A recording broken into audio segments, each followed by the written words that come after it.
Sveiki. Šiandieną noriu pakalbėti apie dvasių skyrimą. Tai yra Ignaco Lojolos atrastas Dievo pažinimo žmogaus gyvenime, Dievo atpažinimo žmogaus gyvenime būdas. Apie Ignacą Lojolą nepasakosiu, galite tai susirasti internete. Na, o šį metodą yra perėmę jėzuitai vienuoliai. Ir aš tai sužinojau, kai mokiausi dvasinio palydėjimo, taip pat kai dalyvaudavau jėzuitiškose rekolekcijose. Ir šios žinios iš tiesų perkeitė mano gyvenimą, leido atpažinti daugybę svarbių dalykų. Gali būti, kad ir kiti katalikų vienuolių ordinai, kongregacijos turi kažką panašaus. Aš žinau tik tai apie tai iš Ignaco Lojolos pratybų, jo užrašų ir vienuolių jėzuitų rekolekcijų. Taigi, kas yra dvasių skyrimas? Tai gana paprastas ir kartu sudėtingas būdas atpažinti, kokios jėgos veikia mūsų gyvenime. Kalbėsiu labai supaprastintai, kad būtų kuo aiškiau. Įvardykim Dievo veikimą kaip šviesos jėgą, o velnio piktojo veikimą kaip tamsos jėgą. Tos jėgos slypi ir mūsų viduje, ir išorėje, ir žinoma mūsų mintys ir veiksmai. Jas pritraukia, valdo, pasiduoda, paklūsta kažkuriai vienai iš tų jėgų. Kaip atpažinti, kas yra Dievo veikimas ir kas nėra jo veikimas, o piktojo? Įsivaizduokite, kad Dievas tai yra kaip šeimininkas, kuris įeina į namus visą laiką pro duris, tyliai, ramiai, santūriai, be jokių didelių netikėtumų, kalba tyliu ir ramiu balsu. Tai yra įvykiai jūsų gyvenime, kurie nutinka ramiai, ne staiga, iš lėto, ir Dievas visada, pradėdamas kažką naują žmogaus gyvenime, suteikia labai daug laisvės, neskubina žmogaus, neverčia, veikia labai švelniai, paprastai. Net jeigu ir yra tam tikros kliūtys, sunkumai, jie yra įveikiami. Ir jeigu žmogus eina tuo keliu, pasikliaudamas Dievu, dėkodamas viešpačiui, jį šlovindamas, tai visi tie dalykai žmogų atveda į ramybę, laimę, vidinį tylų džiaugsmą. Nėra jokių staigių, labai stiprių jausmų. Jausmai ramūs, švelnūs, gražūs. Labai energingam žmogui gali net atrodyti, kad trūksta stiprių emocijų, kai veikia Dievas. Tačiau neapsigaukite, būtent tai yra didžiulė klaida, kai žmogus galvoja, kad Dievo veikimo kelyje trūksta kažko stipraus. Atsimenate, kai buvo pašauktas Elijas ir jis tikėjosi žaibų griaustinių, o tai buvo ramus, švelnus vėjelio dvelksmas. Tai ir yra Dievo veikimas. Labai tylus, labai švelnus, ramus, vidinis balsas, suvokimas, švelni mintis mūsų viduje, širdyje, mintyse ir labai švelnus apvaizdos, stumtelėjimas, padrąsinimas, eik tuo keliu, nebijok. Einant Dievo keliu, žmogus pajunta tam tikrą laimę ir labai dažnai nori daugiau ir peržengia ribą ir tada, žinoma, nuklysta į priešo stovyklą, į tamsiųjų jėgų stovyklą, nes Dievas neveikia kraštutiniais būdais. Dievas nėra kraštutinumų jėga. Taigi piktojo jėga būtent ir yra visiškai priešinga Dievui. Tai yra kraštutinumų. Staiga kažkas atsitinka. Labai stipriai, netikėtai. Gali būti labai stiprus geri jausmai, euforija, palaima. Žmogus galvoja, kaip man pasisekė. Išlošimai visokie, laimėjimai. Gali būti lygiai taip pat ir labai skaudus dalykai, avarijos, netektys.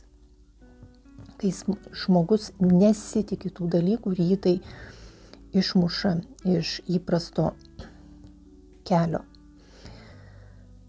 Tarsi vagis, kuris įsilaužia slapta, netikėtai, nes neturi šiaip piktasis tos prieigos pa žmogų, todėl jis veržiasi, gundo žmogų, vilioja, apsimeta.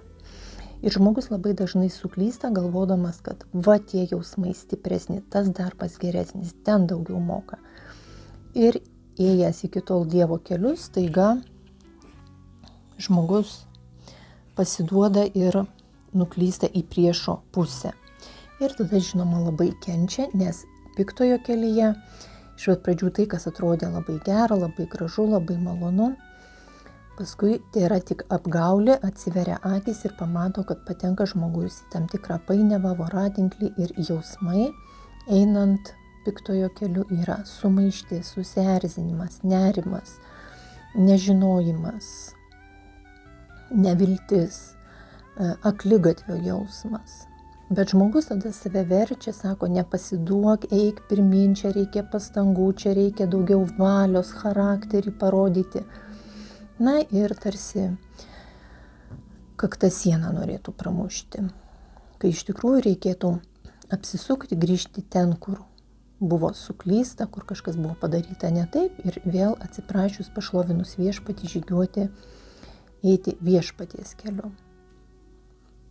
Taigi, dar kartą, viešpaties veikimas yra tarsi vandens lašas, kuris krenta į kempinę, kuri jį sugeria. O piktojo veikimas tai lašas, kuris atsimuša į akmenį ir dūžta, skyla. Net ne lašas, o toks varveklio nukritimas ir sudužimas. Piktojo veikimas visą laiką atrodo iš pat pradžių labai masinantis, labai viliojantis, kažkuo patrauklus. Dažniausiai tai būna apgaulė, žmogus po to labai nusivilia. Dievo veikimas priešingai, jis niekada nebūna įvyniotas į gražų, blizgantį popierėlį, kaip sakiau, ypač žmonėms, kurie trokšta didesnių jausmų, potyrių, įspūdžių, tai Dievo veikimas kartais gali atrodyti per ramus, per neįdomus, per lėtas, per toks, tolygus ir jame daug laisvės. Ir būtent ta laisvė Dievo kelyje žmogų labai dažnai ir suklaidina, nes žmogus patyręs, kad kažkas jo gyvenime, kaip sako, yra tas geras etapas, šviesus etapas, lengvas, laimingas etapas, ir žmogus užsinori daugiau, kas šiaip nėra blogai, nes ir jėzuitų yra tas žodis daugiau, bet daugiau viešpaties, daugiau šviesos, daugiau Dievo šlovinimo. Deja, kasdienybėje žmogus dažniausiai daugiau užsinori materialių dalykų, daugiau pinigų, daugiau kažkokių tai emocijų, jausmų. Taigi visur, kur veikia piktasis, yra nerimas, įtampa, nusivylimas, nuostaba, kad žlugo svajonės, žlugo iliuzijos, nukrito tie rožiniai akiniai, kai staiga kažkas iš pat pradžių labai suvilioja, labai masina, o paskui pasirodo, kad tai nieko gera. Ir čia labai svarbu yra tas krikščioniškas nuolankumas. Jeigu žmogus yra nuolankus ir reflektuoja bei suvokia savo klaidą, jisai arba eina tuo keliu jau, kurį pats savo pasiklojo ir ištveria, iškenčia. Ir kažkur tai galbūt toli ateityje jam bus kažkokia tai viešpaties malonė suteikta, o gal ir ne. Nes kai žmogus įsipainioja į piktojo kelią, tai iš jo išeiti yra 100 kartų sunkiau, nes piktasis nėra laisvės kelias, tai yra vergovės, priklausomybių kelias, priklausomybių nuo pinigų, nuo valdžios, nuo sekso, nuo materialinių dalykų, nuo vidinių žaizdų, nuo charakterio ydų. Piktasis įkalina įvairiais būdais žmogų, o Dievas kaip tik išlaisvina. Ir būtent laisvėje žmogus dažniausiai nesugeba pasinaudoti tomis atsiveriančiomis galimybėmis, tuo, ką Viešpats jam yra pažadėjęs dar prieš gimimą. Žmogus tiesiog visada nori daugiau, greičiau, stipriau ir dėl to labai dažnai suklysta. Tai veikia ir mažuose dalykuose, ne tik tokiuose dideliuose kaip santykiai, darbai. Tai veikia ir kasdienybėje, kai mes turime viduje įsiklausyti ir išgirsti, ką sako mūsų vidinis balsas vienu ar kitu atveju. Kaip aš jausiuosi, jeigu rinksiuosi tą dalyką, elgsiuosi taip, koks bus galutinis rezultatas. Pabrėžiu, tai nereiškia, kad Dievo kelyje nėra sunkumų. Dievas veda žmogų kaip draugas, ne kaip vergą žmogų, o kaip draugą. O velnias, žinoma, parodo tik vieną kažkokią kryptį, įkalina, įspraudžia ir kartais kai kuriems tai atrodo viskas aišku yra tokiu atveju. Arba labai stiprus kažkokie viliojantis pažadai, jausmai ir žmogus galvoja, va čia tai yra mano, va čia tai yra man skirta. Taigi nesuklyskim ir dar kartą įsidėmėkim, kad Viešpats yra kaip šeimininkas, kuris nesiveržia per prievartą, kuris nekuria spąstų, vilionių, nemeluoja, neapgaudinėja, iš karto parodo visus aspektus, visas galimybės, tyliai ir ramiai vesdamas žmogų tuo keliu, kuriuo eidamas žmogus jaus ramybę, tylų džiaugsmą, laimę, šviesą, turės visada tam tikrą viltį, įkvėpimą, o piktojo keliu eidamas iš pat pradžių gali būti labai staigus, euforiški, stiprūs, galingi dalykai, o po to visa tai žlunga, kaip oro balionėlis susprogsta ir lieka tuštuma, tamsuma, akligatvis, skausmas, kančia. Ir demono kliūtys, sukurtos kliūtys dažniausiai iš pat pradžių yra nematomos, atrodo kliūčių nėra, viskas tarsi savaime, tas atsitiktinumai, kažkokie stebuklai, atrodo dėja, tai yra pinklės. Tos kliūtys būna paslėptos ir labai skaudžios, labai sudėtingos.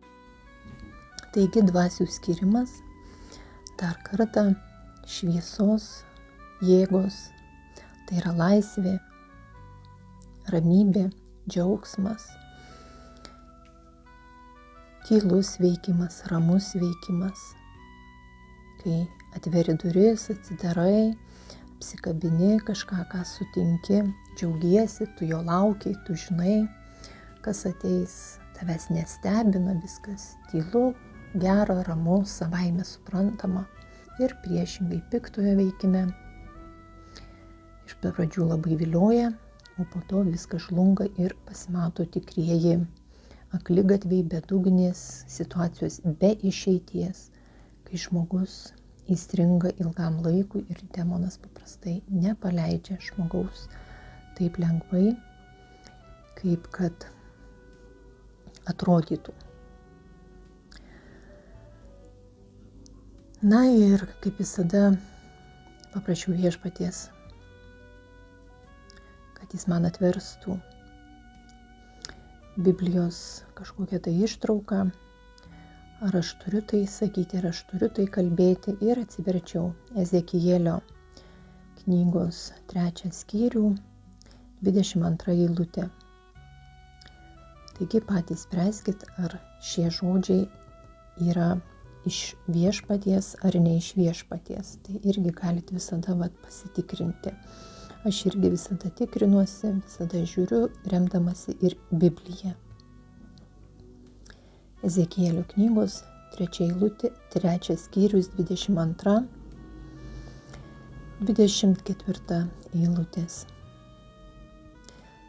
Tuomet ten viešpaties ranka palietė mane ir jis tarė man: kelkis ir eik į slėnį, tenai kalbėsiuosi su tavimi. Atsikėliau, nuėjau į slėnį ir pamačiau ten viešpaties šlovę kaip šlovę, kurią buvau regėjęs prie Kebaro upės. Aš parpuoliau kniūbsčias. Tuomet dvasia įėjo į mane ir pakėlė ant kojų. Jis kalbėjosi su manimi. Dėkoju viešpačiui, kad jisai lydi, veda, apgaubia mus savo šventąją dvasią, siunčia tą tiesos dvasią, tą patarėją, ganytoją. Ir laukdami šventų kalėdų nepasiduokim išorės spindesiui, materialiniam toms vilionėms. Atsigręžkime į savo vidų, į sielą, į dvasinį gyvenimą ir eikime viešpaties mums nužymėtų keliu, nesiblaškydami ir neperbėgdami į priešo stovyklą. Dėkoju viešpačiui, iki kitų susitikimų.